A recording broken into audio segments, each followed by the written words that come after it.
Hello guys! Good morning! Magtatanim naman kami ngayon ng dwarf coconut guys. So, mabara ni siya, mamungan na.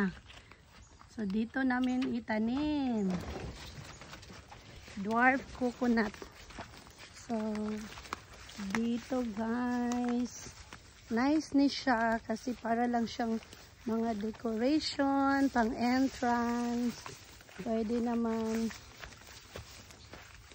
So, ito yung dwarf coconut. Around 3 years or 2 years siguro. 3 years. Mamungan ito guys.